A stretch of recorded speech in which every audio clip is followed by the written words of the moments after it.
Jnanatimirandasya Gyananjana Shalakaya Chaksurunmilitam Yena Tasmai Shri Gurave Namaha Vanchakaupatarubhyascha Kripa Sindhubayeva cha Patitanam Pavanebhyo Vaishnavibhyo Namo Namaha Namo Vishnu Padaya Krishna Prishtaya Bhutale Srimati Bhakti Vedanta Swami Niti Namine Namaste Saraswati Devi Kauravani Pracharine Nirvishesha Shunyavadi Paschatya Deshatarine Jaya Shri Krishna Chaitanya Prabhu Nityananda Shri Advaita Gadadhar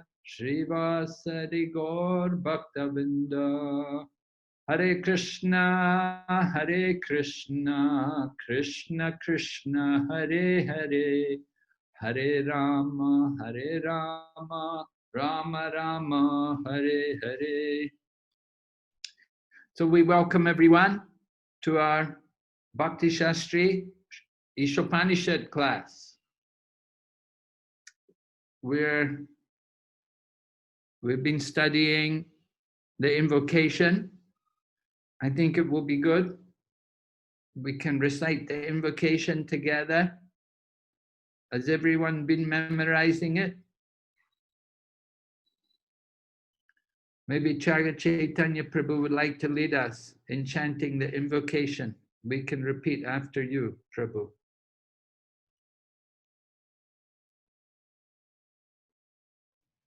Hare Krishna Maharaj.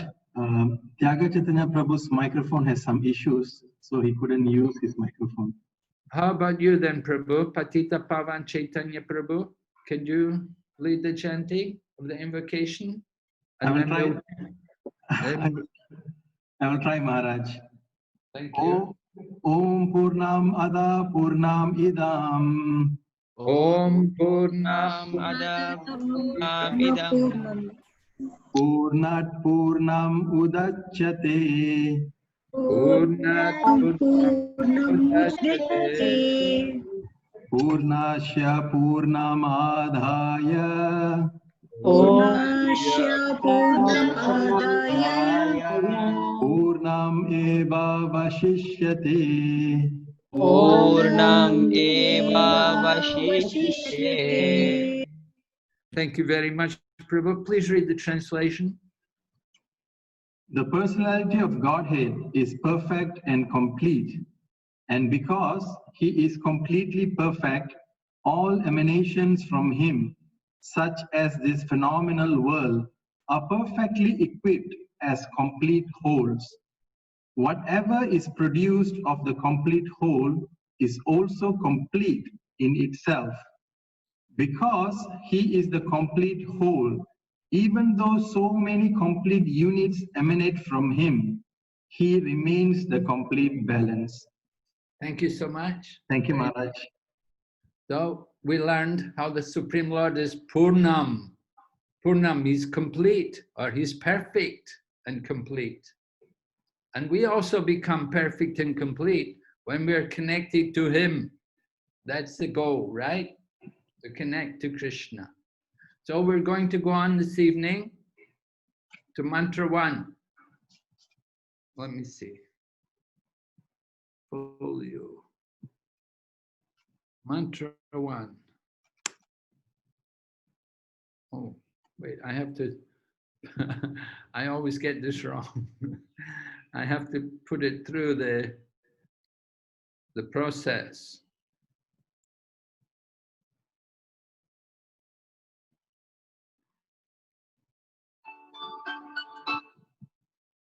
Okay, now is everybody able to see this? Yes, Maharaj, we can see Maharaj, that mantra. Good.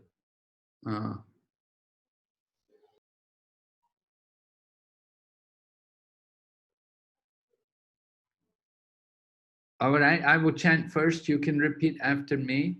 Isavashyam idam sarvam. Yat kincha jagatyam jagat.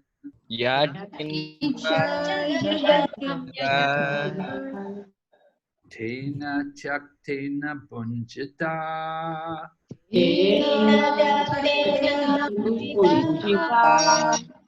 Magridaha kashaswadanam.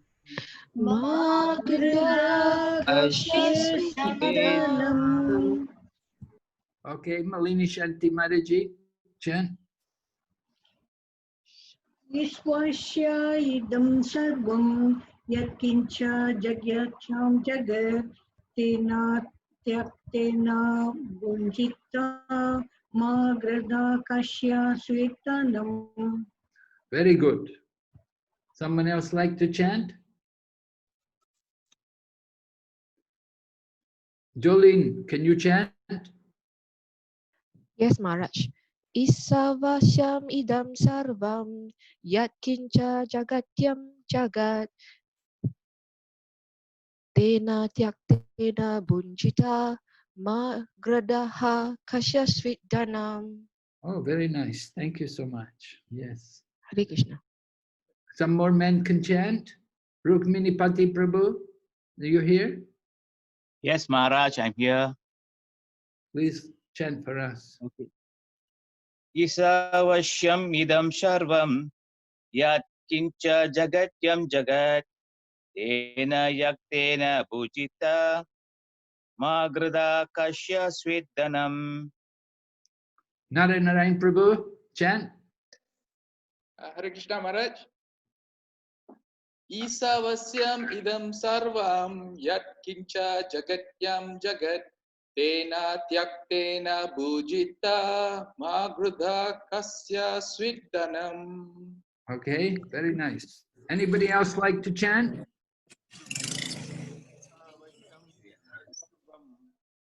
Kincha jagatyam jagat tena tyaktena bunjita magrada kasyasvidhanam.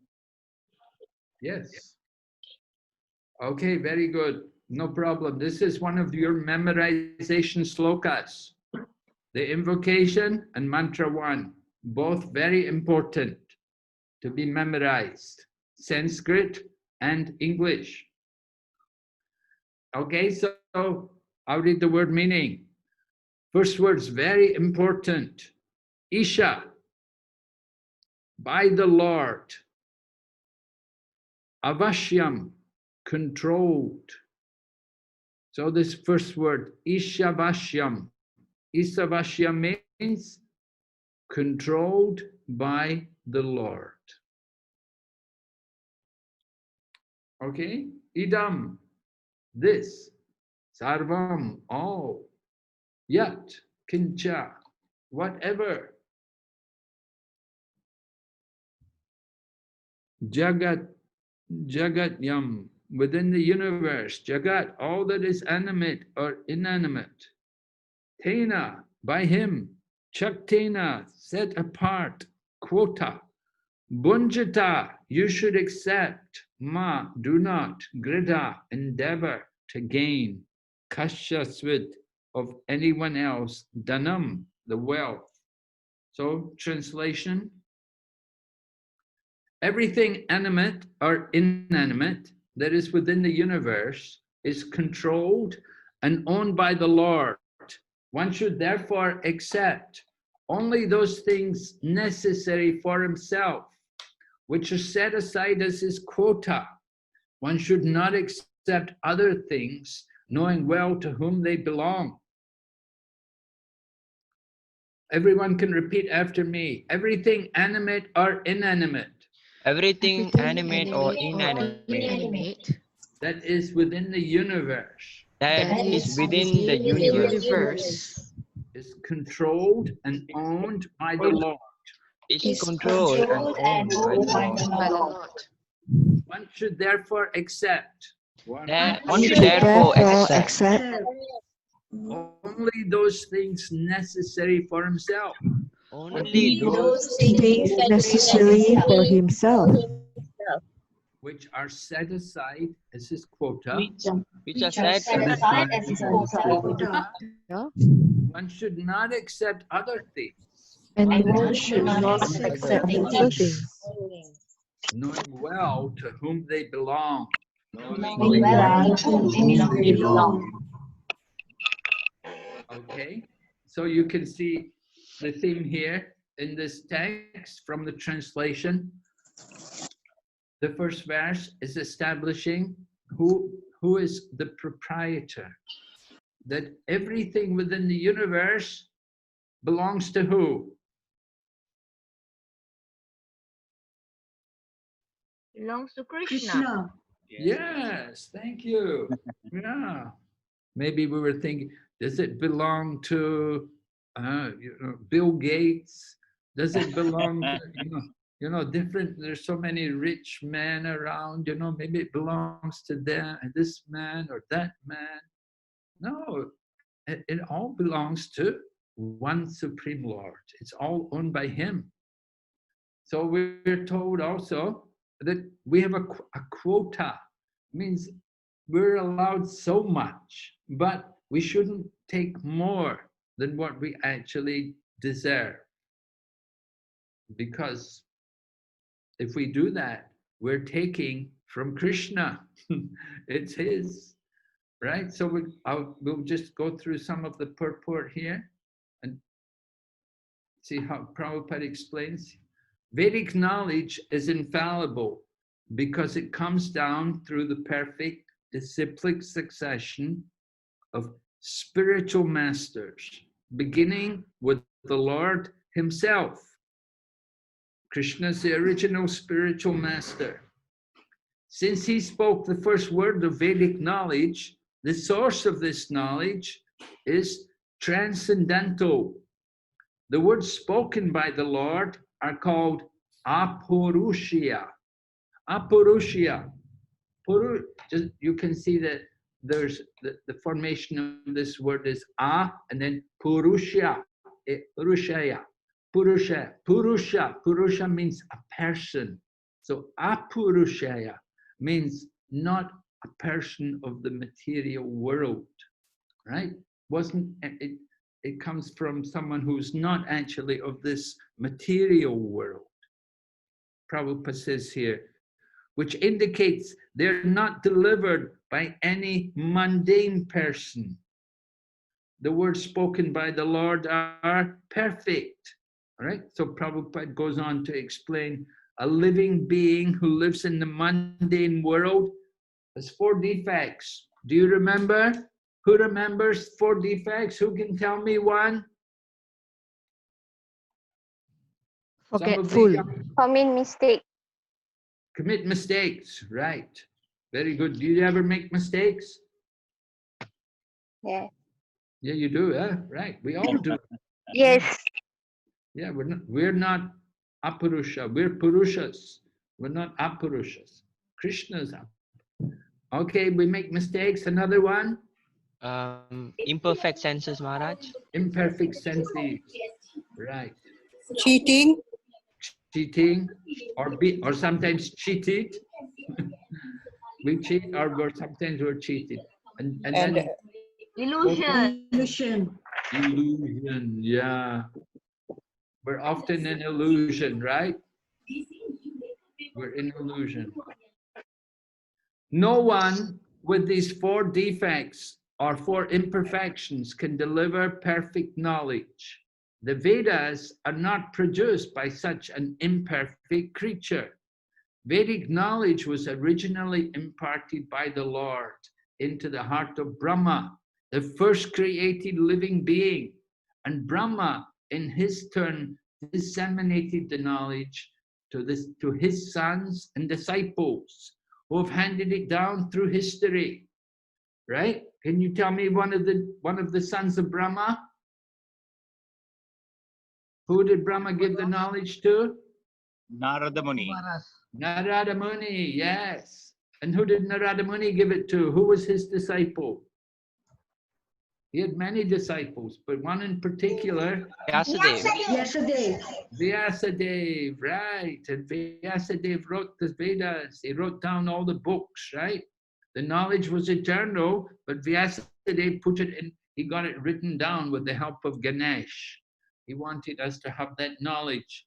And he knew we have imperfect senses. He knows we forget everything, right? Do you remember everything? Or do you need to, do you find it difficult to remember?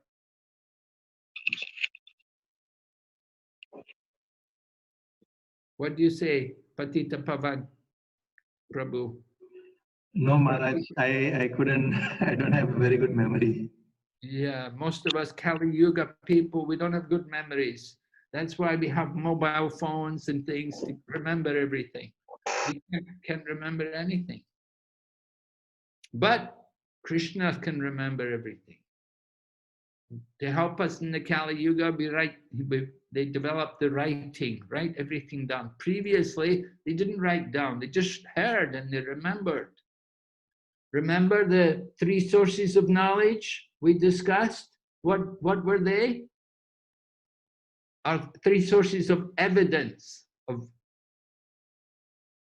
Remember the 3 kinds of evidence?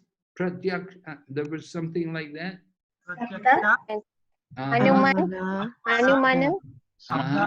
and Sabda. Shabda, right. And which one is the best? Which one is the most accurate, the most complete, perfect? Sabda. Shabda, right.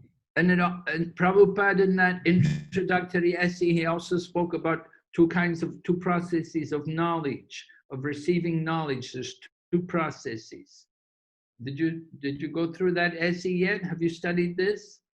It's mentioned in that essay, Introduction to the Vedas. It describes 2 processes by which we get knowledge. One is called Ascending.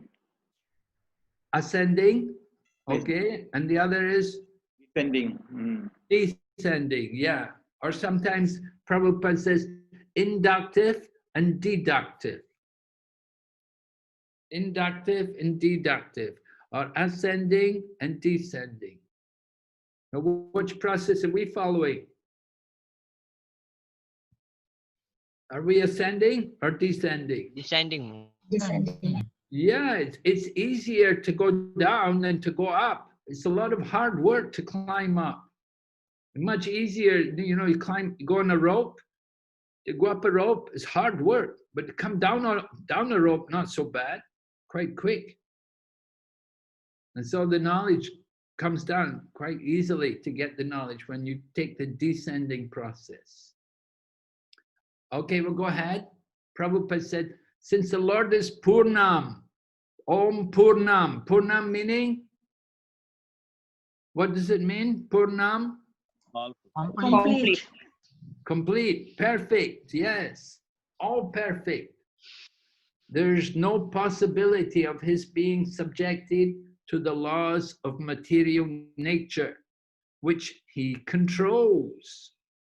However, both the living entities and inanimate objects are controlled by the laws of nature and ultimately by the Lord's potency.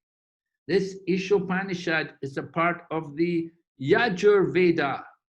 How many Vedas are there? 4 Vedas. 4. Can you name them? Rig Veda, Yajurveda, Atharva Veda. Okay, so this Īśopaniṣad is from Yajur Veda, right? From the Yajur Veda, and consequently contains information concerning the proprietorship of all things existing within the universe. The Lord's proprietorship over everything within the universe is confirmed in the 7th chapter of the Bhagavad Gita. Now, you haven't studied the Bhagavad Gita really yet, but you will be studying very soon. After you begin after you finish this Īśopaniṣad. which is not long, another week, we'll finish it. So you have to study the Bhagavad Gita. 7th chapter describes Krishna's different energies. And it's mentioned the two energies, there's para and apara, prakriti. Prakriti meaning nature or energies of the Lord. So the elements of nature, earth, water, fire, air, ether, mind, intelligence, and ego, all belong to the Lord's inferior, external energy. That is called the apara prakriti. Prakriti, meaning the nature or the energy of the Lord. When we speak about nature or prakriti, there's somebody behind it. There's a person possessing it. Just like I have my nature, you have your nature. So Krishna also has his nature, and his nature is there, these different ways. There's the para and the apara prakriti. So the apara prakriti is inferior, external energy, whereas the living entities, the organic energy, is his superior energy, para prakriti. Both of these prakritis are energies, are emanations from the Lord. And ultimately, he is the controller of everything that exists. There is nothing in the universe that does not belong to either the para or the apara prakriti. Therefore, everything is the property of the Supreme Being. Right? So, what's the difference between the two? Why is one superior and one is inferior? Can anyone say?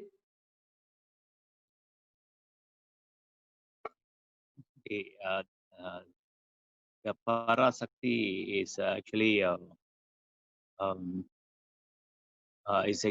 superior than the Aparashakti because they are the marginal energy of the Lord, and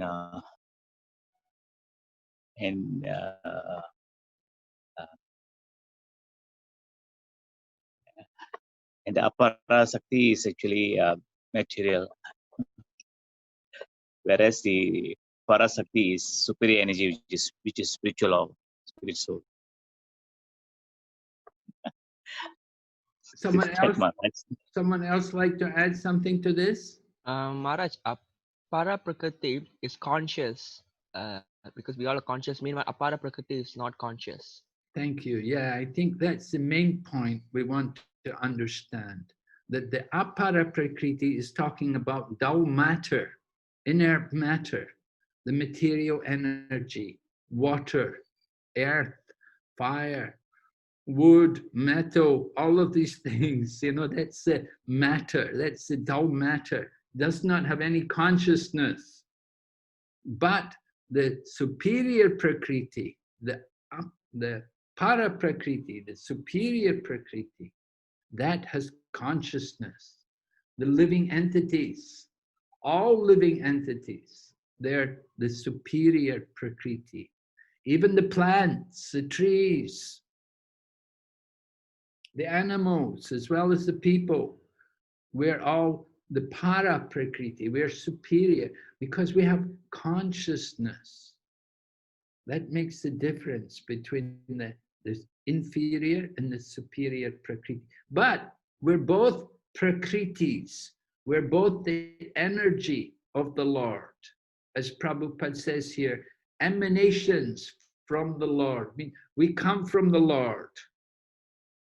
So he is the controller of everything. Is it clear, everyone? Can you understand the difference here between the two prakritis? Yes, Maharaj. In Bhagavad Gita, Lord Krishna describes the inferior energy. He says, Bumer apo nalo vayu kammano buddhar evacha ahankara iti yame bina prakriter ashtada. Lord Krishna is saying that earth, water, fire, air, ether, mind, intelligence, and ego. Altogether, these 8 comprise my separated material energy. He says, Bina Prakritir Ashta, separated energy, separated from him, right? Because Krishna is completely spiritual, but this is Krishna's inferior energy. Prabhupada gives a number of examples to help us understand Krishna's relationship here with the inferior energy. He says, just like when he's speaking, it may be recorded on the, it may be recording on the device. So the recording is there. That's like his separated energy. And similarly, another example of separated energy, he said, the milk of the cow. You draw the milk out of the cow, that's like the separated energy of the cow. And then another example he gives is that just like a man and a woman, they may be married, but still they may be separated. Somehow the relationship is not so good, so they separate from each other. In this way, separated energy. So the same way that material energy is separated from Krishna. It's his inferior energy. It's temporary. Now the living entity, however, is also Prakriti, but he's a different Prakriti. He's superior Prakriti because he has consciousness. Krishna says then in the 5th verse of 7th chapter, Apariyamitas tvanyam prakritim vidime param jiva bhuta mahabaho yeyidam daryate jagat. Krishna says, beside this inferior energy of mine, there's another energy which are all living entities who are struggling very hard with the material nature.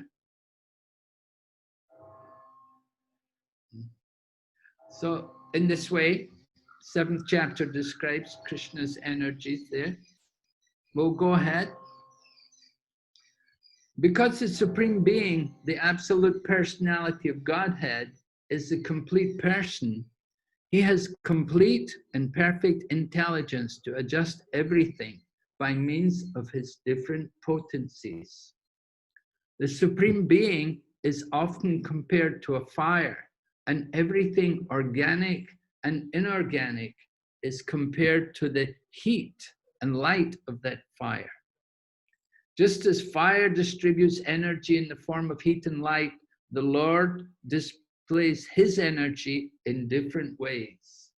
He thus remains the ultimate controller, maintainer, dictator of everything. He is the possessor of all potencies, the knower of everything, and the benefactor of everyone. He's full of inconceivable opulence, power, fame, beauty, knowledge, renunciation. So in this way, Prabhupada is describing the position of the Supreme Lord.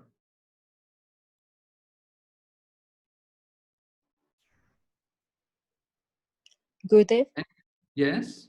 can we say this way? That means we, the Para Shakti, is covered by the Apara Shakti. That is why we're always having feelings of unhappiness.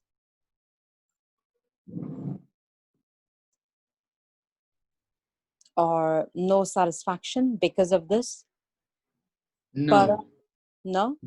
That's not why we have feelings of dissatisfaction. Okay. We explained yesterday the cause of dissatisfaction was due to disconnection with the Supreme. Yeah, that is what I'm saying, Gurudev. Can we put it like that? But Parashakti means us, the spiritual energy, because we choose to be away, so we're covered by Aparashakti, the material energy. Can we also say like that? Or it's not just we choose to be, but it's because we identify with the inferior energy. And we think of ourselves as the controller. And we think of ourselves as being independent.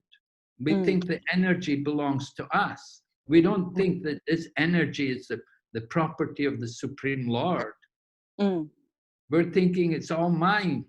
It's my body. We're not understanding this body is given to us by the grace of the Supreme. So the problem is forgetfulness of Krishna. Because we've forgotten Krishna, therefore we have these problems. All right, Gurudev. Clear. Got it. Thank you. We'll go ahead. Because the Supreme Being, the absolute personality of Godhead, is the complete person, he has complete and perfect intelligence to adjust everything by means of his different potencies. The Supreme Being is often compared to a fire, and everything organic and inorganic is compared to the heat and light. Did I just read that? Just as fire distributes energy in the form of the Lord, displays his energy in different ways. Yeah, he's full of inconceivable opulences, power, fame, beauty, knowledge, renunciation, right? This is Bhagavan. He has the 6 opulences. One should therefore be intelligent enough to know that except for the Lord, no one is a proprietor of anything. One should accept only those things that are set aside by the Lord as his quota. Now Prabhupada gives some examples. The cow, for instance, gives milk, but she does not drink that milk. She eats grass and straw, and her milk is designated as food for human beings. Oh, certainly the vegans would not like this, would they? Vegans would argue with this. Anyway, Prabhupada is explaining what has been the tradition for hundreds of thousands of years. The cow milk was meant for human beings. Such is the arrangement of the Lord. Thus we should be satisfied with those things he has kindly set aside for us. And we should always consider to whom these things we possess actually belong. Right? We're given proprietorship over them, but we should remember who they actually belong to, who is giving us. Ultimately, everything is given to us by the grace of Krishna. But we're thinking, this is mine, I work for this. We're not understanding how Krishna is providing for everyone. Another example, take for example, our dwelling, meaning our dwelling house, made of earth, wood, stone, iron, cement, and so many other material things. If we think in terms of Śrī Īśopaniṣad, we must know that we cannot produce any of these building materials ourselves. Right? We cannot produce wood. Wood comes from the tree. The trees grow by nature. Whose nature? God's nature. Similarly, stone. Where do we get stone from? Comes from the ground. Who put it there? Whose is it? Whose stone is it? It's not ours. It's been there long before we came. What is ours? Nothing is actually ours. Everything belongs to Krishna. We can simply bring them together, transform them into different shapes by our labor. Prabhupada gives a nice example. He says, a laborer cannot claim to be a proprietor of a thing just because he has worked hard to manufacture it. Just like you hire some people to build a house for you. So you pay them to buy the materials and you pay them to build the house. They cannot claim as my house, I built it. No, we hired them to work for us. In the same way, whatever we have also, we're just like workers who build the house for us. That we're all workers for the Supreme Lord. We're all his workers. Prabhupada goes on to give some more examples about things in the modern society. In Srila Prabhupada's time, it's a little different from how it is now, but still today, even now today, there's still some communism in the world. China, there's 5 countries communist, I think, North Korea and China and Vietnam and a couple of other small places. Anyway, in modern society, there's always a great quarrel between the laborers and the capitalists. The laborers, meaning the communist movement, the quarrel has taken an international shape and the world is in danger. Men face one another in enmity and snarl just like cats and dogs. Śrī Īśopaniṣad cannot give evidence to the cats and dogs, but it can deliver the message of Godhead to man through the bona fide acharyas, holy teachers. The human race should take the Vedic wisdom of Śrī Īśopaniṣad and not quarrel over material possessions. Is it a fact? Is it people in the world quarreling over material possessions?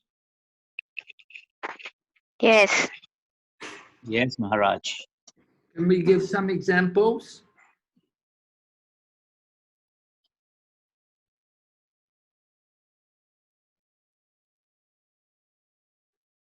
The border fight between India and China. just now going on, right? Yeah. Maharaj. Yeah, it's just now going on. Border fight, contesting the border, India and China. Is it a very valuable piece of land?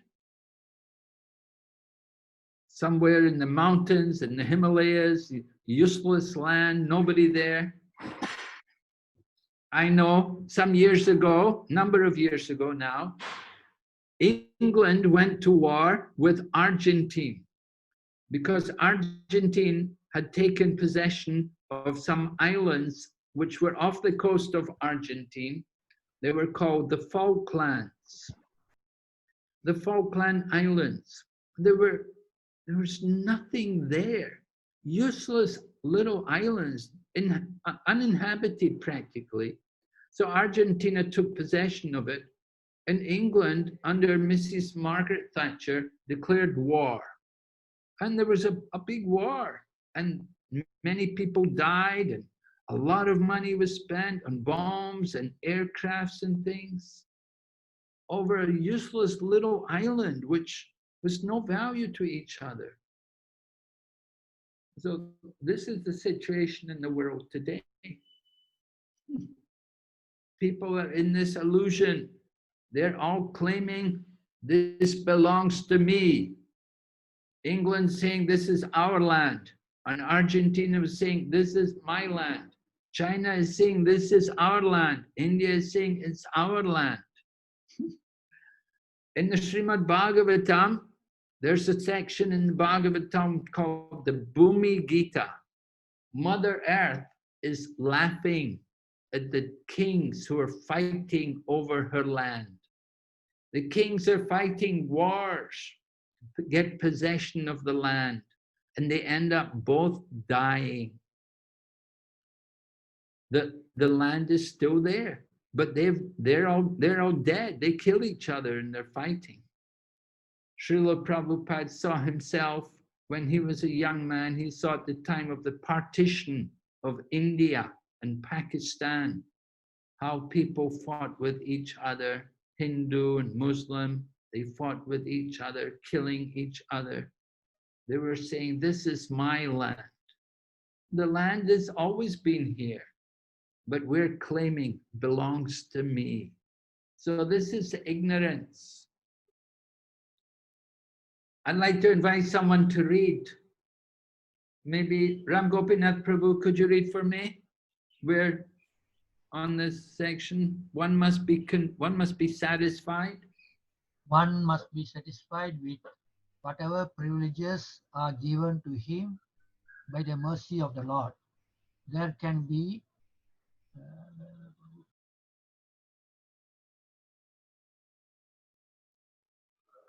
loss. One, There can there be can be no peace if the communist or capitalist or any other party claims proprietorship over the resources of the nature which are entirely the property of the Lord. The capitalist cannot curb the communists simply by political maneuvering, nor can the communists defeat the capitalists simply by fighting for stolen bread. Okay, simply by fighting for stolen bread, right? Prabhupada tells a story about how the communists came into power. He would tell how they would come to people and they would say, "Oh, you believe in God?" And the communists would say to them, "Go to your temple and pray to your God. Ask him to give you bread. You want some bread to eat? Go to your God. Go and pray there. Ask him to give you bread." So the people would go to the church or they go to the temple and they pray to God.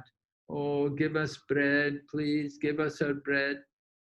And they come back and then the communists would say, "Well, did you get any bread? Did your God give you any bread?" And they say, "No, he didn't give us any bread." So then the communists would say to the people, "Ask us to give you bread." So the people would pray to the communist, "Dear communist brother, please give us some bread." So the communist people said, "All right." And they arranged big trucks to come, give the bread to all the people. And in this way, all the people became communists. They all thought, "Oh, communism is greater than God." They thought like that. They did not think to say, "Who gave you the bread? Who gave you the bread, you communist rascal? Who gave you the wheat? Who gave you the water? Who gave you the power for the ovens to bake the bread?" Everything comes from God. You have simply taken what God has given you. So like this, Prabhupada writes here, it said, the communists defeat the capitalists simply by fighting for stolen bread. And the capitalists, they're trying to do political maneuvering, making promises and signing treaties, different meetings and discussions and so on. So all of these things, this is all useless. Go ahead, Ram Gopinath Prabhu. If they do not recognize the proprietorship of the Supreme Personality of Godhead, all the property they claim to be their own is stolen. Consequently, they will be liable to punishment by the laws of nature. Nuclear bombs are in the hands of both communists and capitalists, and if both do not recognize the proprietorship of the Supreme Lord, it is certain that these bombs will ultimately ruin both parties. Thus, in order to save themselves and bring peace to the world, both parties must follow the instruction of Śrī Īśopaniṣad. Thank you very much, Prabhu. Yes. So Prabhupada's explaining here this conflict between different political parties, some capitalists, some socialists, and arguing, claiming this is ours, this belongs to us. What is actually ours? Nothing is ours. Long before the communists came or before the capitalists came, everything was there. It's all the property of God. It's His property. We're simply thieves. We're taking what actually belongs to Him. Rukmini Pati Prabhu, you can read something? Human beings are not meant. Yes, Maharaj. Human beings are not meant to quarrel like cats and dogs. They must be intelligent enough to realize the importance and aim of human life.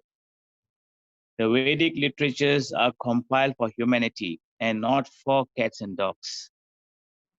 Cats and dogs can kill other animals for food without incurring sin. But if a man kills an animal for the satisfaction of his uncontrolled taste buds, he is responsible for breaking the laws of nature. Consequently, he must be punished. Okay, so we can understand from this, there's a law of karma for the human beings, but that does not apply to the animals. The animals are not under the laws of karma. Their animal body is the karma. That's the results of karma that they're put into the animal body. But in human form of life, we're given responsibility. And if we don't act in the proper way, we'll suffer, we'll get reactions. So we have to be very careful. Prabhupada's giving a nice example. The cats and dogs, they can kill to eat, but we cannot do it. If we do it, we suffer, we get reactions, we get punished. Go ahead, Rukminipati Prabhu. Sure, Maharaj. The standard of life for human beings cannot be applied to animals. The tiger does not eat rice, wheat, or drink cow's milk because he has been given food in the shape of animal flesh. There are many animals and birds that are either vegetarian or carnivorous, but none of them transgress the laws of nature, as these laws has been ordained by the will of God. Animals, birds, reptiles, and other lower life forms strictly adhere to the laws of nature. Therefore, there is no question of sin for them, nor are the Vedic instructions meant for them. Human life alone is a life of responsibility. Thank you. Yeah. Human life is responsibility. Prabhupada explains that human beings, we're given facilities more than the animals. We have nice medical facilities, hospitals, we have schools, we have transportation, we have nice housing. The animals don't get those kind of facilities. So Prabhupada gives an example. He said, just like in the government office, the highly placed government officer, he may be given facilities, nice house, he may get government car, and government servants also. But with the facility comes responsibility. So in the same way, human life, we enjoy facility, but these facilities mean also responsibility. We have to recognize our responsibility as human beings and to live properly according to the laws of God. Very important for us. Okay, we'll go ahead. Narayan Prabhu, you can read. Yes, Maharaj. It is also wrong to consider that simply by becoming a vegetarian, one can save himself from transgressing the laws of nature. Vegetables also have life. One life is meant to feed another living being, and that is the law of nature. One should not be proud of being a strict vegetarian. The animals have no developed consciousness to recognize the Lord, but a human being is sufficiently intelligent to take lessons from the Vedic literature and thereby know how the law of nature are working and derive profit out of such knowledge. If a man neglects the instruction of the Vedic literature, his life is very risky. The human being is therefore required to recognize the authority of the Supreme Lord. He must be a devotee of the Lord. He must offer everything to the service of the Lord and partake of only the remnants of foodstuff offered to the Lord.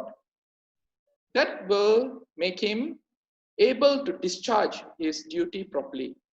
In the Bhagavad Gita, the Lord directly states that he accepts the vegetable foodstuffs from the hands of a pure devotee.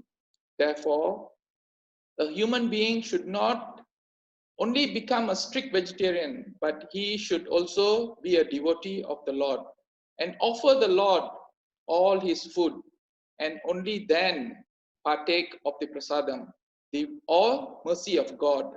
Such a devotee can properly discharge the duty of human life. Those who do not do so are eating only sins, and thus will be subjected to the different types of distress, which are the result of the various sins. Go ahead, just finish. The root of sin is deliberate disobedience to the law of nature. Through not recognizing the proprietorship of the Lord, disobedience to the law of nature or disobedience to the order of the Lord may bring ruin to the human being. On the other hand, if one is sober and knows the laws of nature without being influenced by unnecessary attachment or abhorrence, he is sure to be recognized again by the Lord and thus become eligible to go back to Godhead, back to the eternal home. Thank you, Prabhu. Krishna Okay, Maharaj. so Srila Prabhupada is giving his purport here to this very important verse in the Īśopaniṣad. Let me see, I have some PowerPoint here. Oh.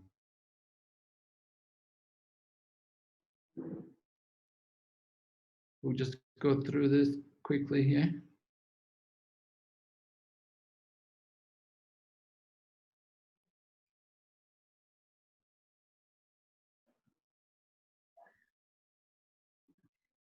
Okay, so here's the mantra.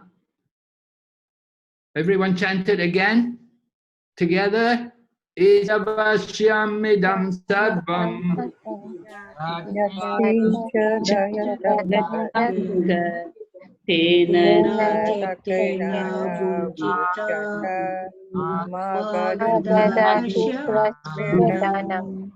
Okay, very good.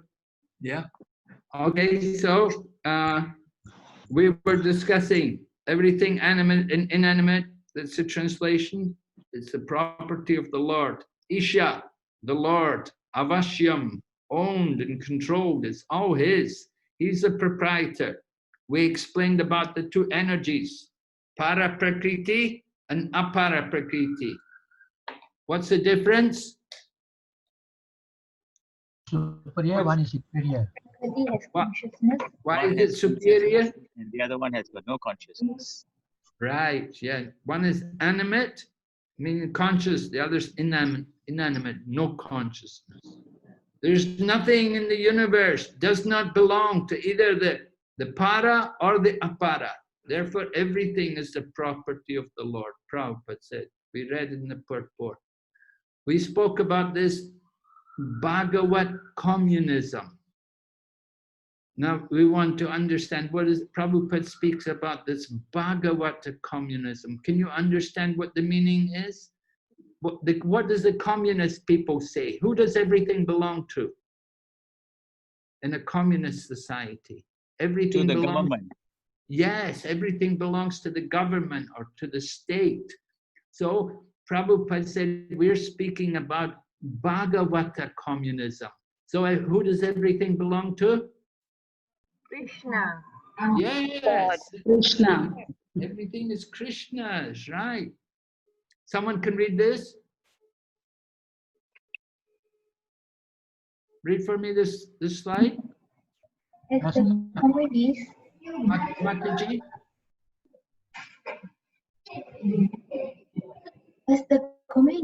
they say everything belongs to the state. We say everything belongs to God. We never say that anything belongs to anyone. No, this is Bhagavata communism. So everything belongs to God. Bhagavad Gita, chapter 1, text 15. Thank you. Very nice. Yes. We never say this belongs to me or this belongs to her or him. No, everything belongs to Krishna. One time the devotees were in Vrindavan, and the devotees were going, when they first came to Vrindavan, they used to take sweets. They'd go past the sweet shop and they just take sweets. And the people got a bit upset and they came to Prabhupada and complained. They said, Prabhupada, your disciples are just taking the sweets from our shop. They don't pay anything. Prabhupada said, that's not good. Prabhupada spoke to the devotees. He said, why are you doing that? The devotees said, but Prabhupada, you said everything is prasadam. We thought we could just take it. Prabhupada said, no, you can't just do like that. He said, yeah, everything belongs to Krishna, but we have to respect how Krishna has given proprietorship to different people. So it doesn't give us the right to just take anything and everything. Okay, someone else can read this. Mariji? Another Mariji? So we should not take anything neglectfully, neither we should be careless to take care of Krishna property, Krishna's living being, Krishna's house, Krishna's temple, Krishna's business. Yes, we have to take care of everything. Sometimes, you know, I remember when I was a young devotee, the temple would buy cars for Sankirtan, and nobody ever discussed with a partner how by applying the principles of Mantra 1, you could overcome these challenges. So, what is the principle, first of all? What's the principle of Mantra 1? Everything belongs to Krishna. Yeah, but there's another part to the principle. Krishna is the owner of everything. Yeah, that's the first part. But what's the second part of the Mantra 1? We should own. Yes, that we're only allowed a particular quota. We should only take what's necessary for ourselves. We shouldn't take more than what we actually need.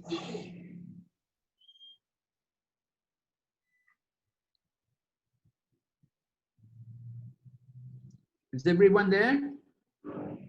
Yes, Maharaj. Okay, you can hear me still? Yes, Maharaj. Yes, Gurudev. Okay. So, how to overcome these challenges? It's a challenge. Accumulation, you know, we're in the consumer society. You live in places like Kuala Lumpur, you know, Penang, they're consumer society. People love to go shopping and they love to purchase things, and they have so many things at home. They have more and more, so many more things than they actually need. How to overcome these challenges? Gurudev, we can mostly, personally started doing that after reading a book. So I thought purchase things mostly which I can use in the Lord's service. Okay. And what are you going to do with all the things which you're not using in the Lord's service? Oh yeah, such as shoes and everything. I just thank the Lord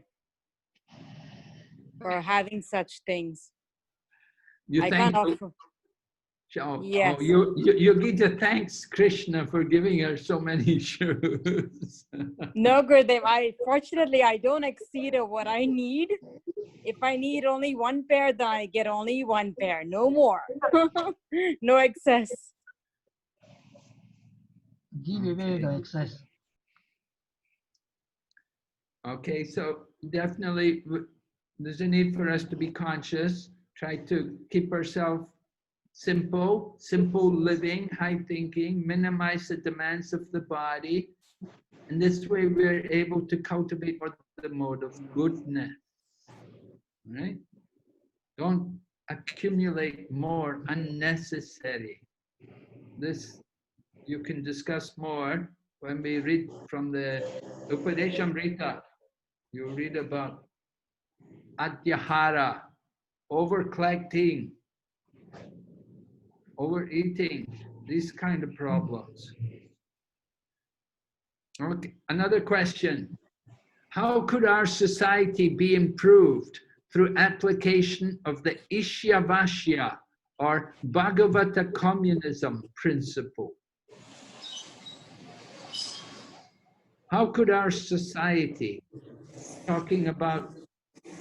could talk about the Tamil society in Malaysia, we could talk about the Krishna conscious society there, we could talk about just the human society. But how could it be improved by Īśopaniṣad or Bhagavata communism principle? What are some of the principles of communism? The principle is everyone is equal, right? Right. Everyone's considered equal and nobody should go hungry. Everyone should be taken care of. And Prabhupada said this principle is there also in Vedic society, in the Bhagavata communism society, in Īśopaniṣad society. No one should go hungry. In one who is a grihasta, the family people, they should not allow anyone to go hungry. It said even the insects in their home should be fed. Even if there's a snake or a rat, it's our duty to feed it. It shouldn't go hungry. That is Īśopaniṣad society. Prabhupada, sometimes people, when they would get married, they would often ask Prabhupada, Srila Prabhupada, now I'm a grihasta, please tell me what is my duty. And Srila Prabhupada would often explain to them, said, your duty is to go to the door of your home and to call out, food is now ready in my home. If anybody there is hungry, please come and eat. Prabhupada said that is householder life. That is the duty. That is the Īśopaniṣad principle. They should not allow anyone to go hungry. They want to feed others before they feed themselves. And Prabhupada said when he was a child, his mother and father, every day they would have 4 or 5 guests come to their home. And his mother would cook and feed them all. This is the Īśopaniṣad principle. Being very compassionate and caring for others. And Prabhupada also applied, he wrote a letter, 1977, I think it was, or 76. He sent it to all the temples all over the world. And the instruction was that anybody who comes to, any guest who comes to the temple, they should be given prasadam. He said, prasadam must always be available. He said, Krishna is not a poor man. And when we provide for everyone, then Krishna will provide more. He said, but Lakshmi is the consort of Krishna and she will provide for the temple, to maintain the temple. But no one should be refused prasadam. The people come to the temple, guests, they should be given prasadam. And they cannot be told, oh, nothing is ready, it's not available, nothing is ready. He said, you must keep prasadam always available. So you can see how Prabhupada wanted us to apply this Īśopaniṣad principle in our society.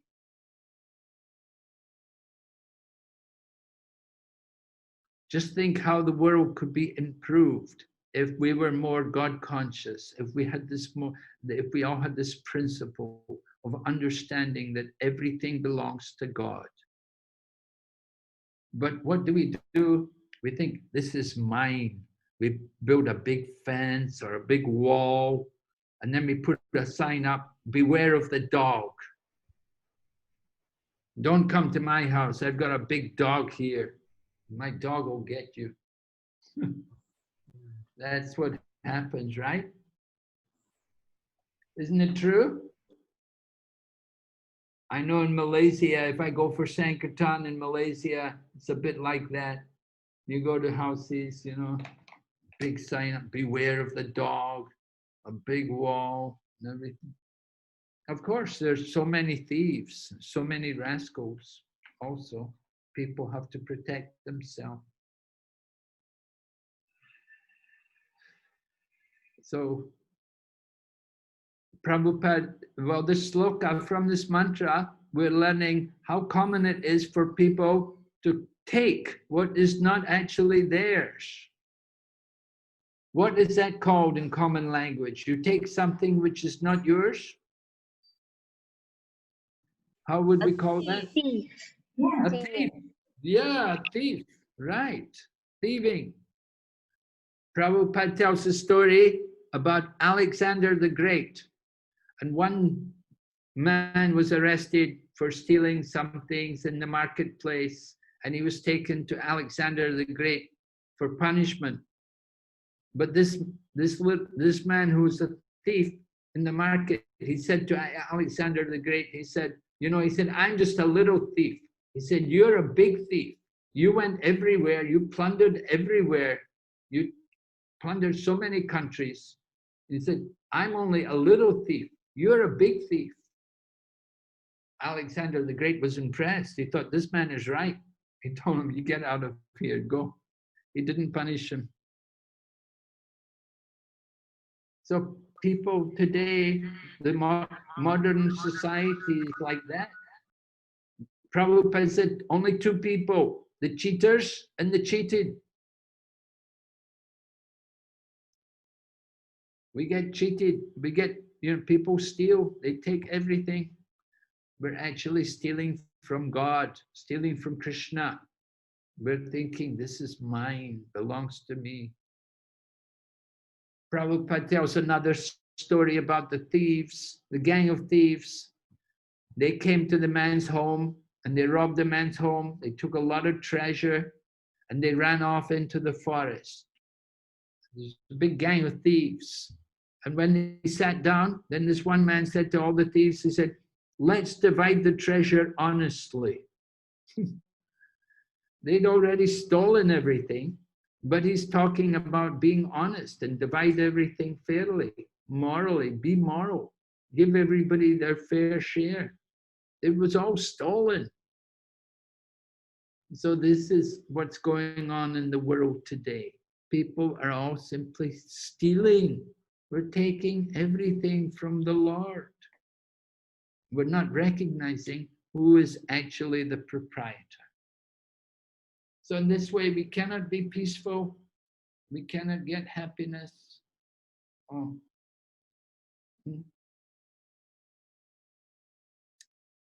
Okay, are there any questions on this mantra? Anything that we've discussed today? Any questions?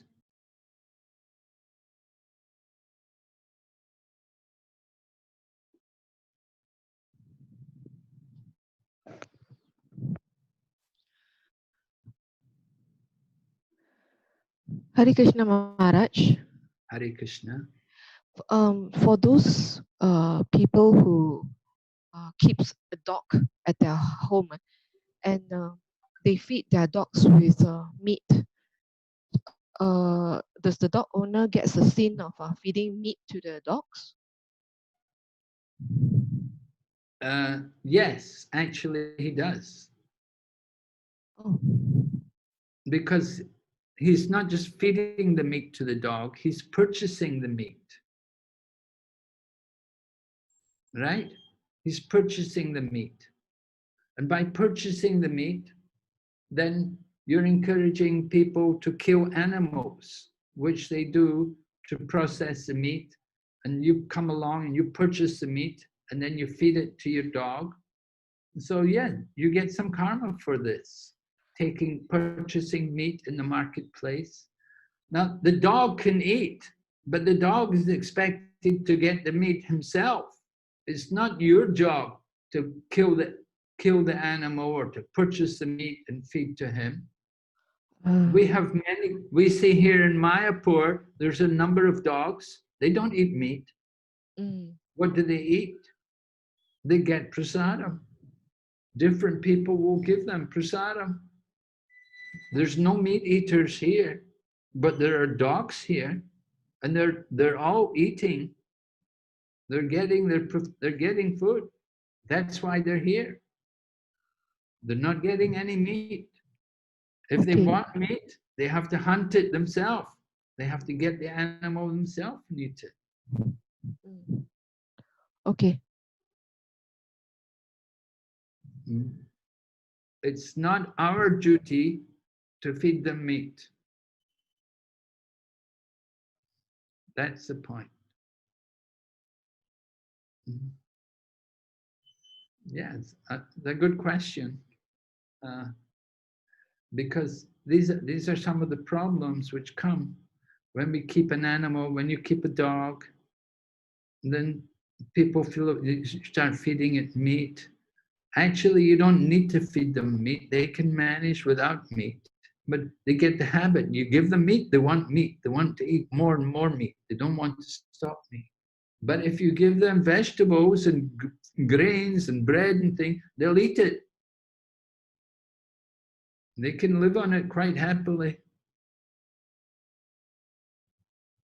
They just want to eat. So it's better if you can give them prasada. Thank you, Maharaj. Yeah, we want to benefit the dogs. We give, there's in Chaitanya Charitamrita, it's described how the dog followed the party. They were going from Mayapur to Navadvip, to Jagannath Puri, and a dog was following them. So Shivananda Sen was in charge of the devotees, and he would give everyday prasadam to the dog. And even sometimes they would have to go on the boat. He would pay extra money to the men on the boat to allow the dog to come on the boat. But when they got, one day when they were traveling, before they reached Jagannath Puri, one day somehow they forgot to give the dog prasadam. And then the dog disappeared. But when they got to Jagannath Puri, they saw the dog was there. It had already come ahead of them and was there, and it was eating. Lord Chaitanya was giving the dog coconut pulp from the inside of the coconut, and the dog was eating the coconut meat. And the dog was chanting, Hare Krishna. And the dog got liberated. So devotees do give mercy to dogs. And the mercy is not to give them meat. Mercy is to give them prasadam and let them hear the holy name. Yeah? Any other questions?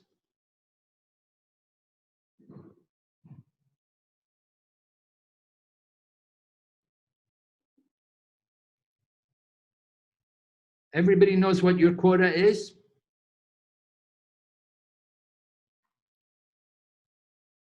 How do you know what your quota is? How do you know if you haven't got, how do you know if you've got more than your quota? How do you know if you've got less than your quota? Do you know?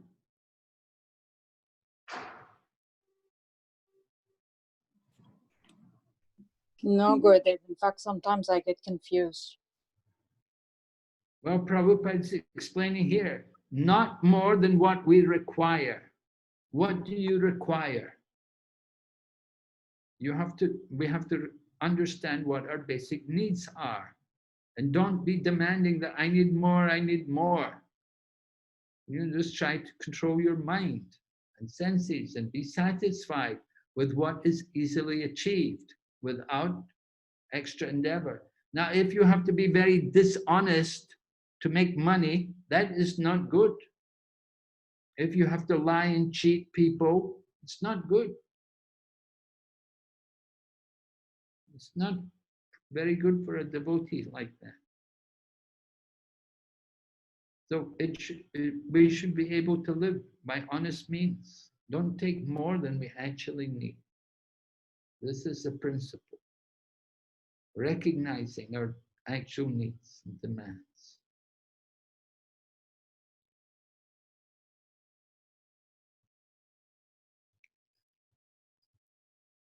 Yeah.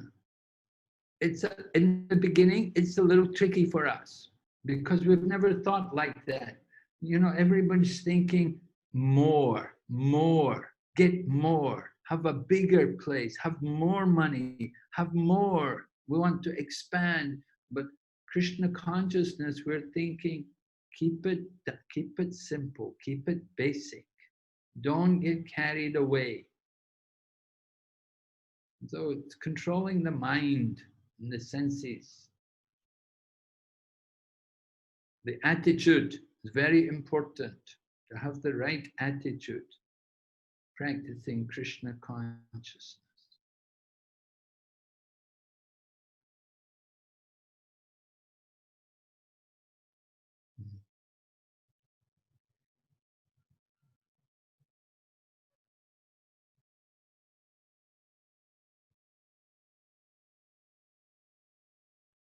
When we take more, we get punished.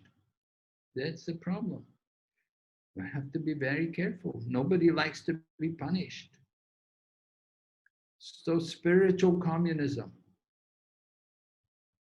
caring for others, seeing everybody equally. Not just only thinking my family. When we think about myself, first we're thinking myself, then we're thinking my family, this extended self. And then we're thinking my community. Then we're thinking my country. Like that, this just extended selfishness. Other form, just the same thing. We're thinking about ourselves, but in expanded forms, in extended forms. So we're all sons of God. We have to take advantage of the wealth of God, but not more than what we require.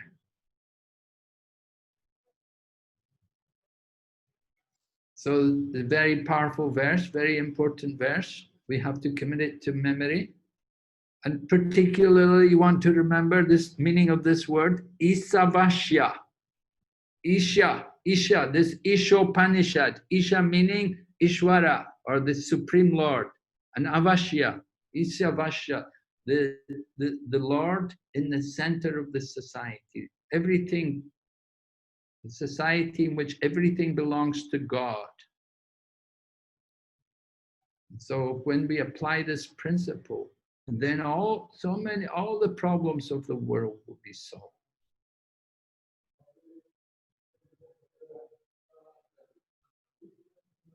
We're thinking the cows are there for us to eat. The animals, so many animals killing. We don't think what is actually meant for us, what is actually given by God for our maintenance. The proper food, the food grains, the fruits, the vegetables. So many things are there. Okay, so we'll stop there now. Please look over this verse again. Try to familiarize and remember this invocation in the first mantra. And tomorrow we'll go on to mantra number 2. Thank you very much. Hare Krishna.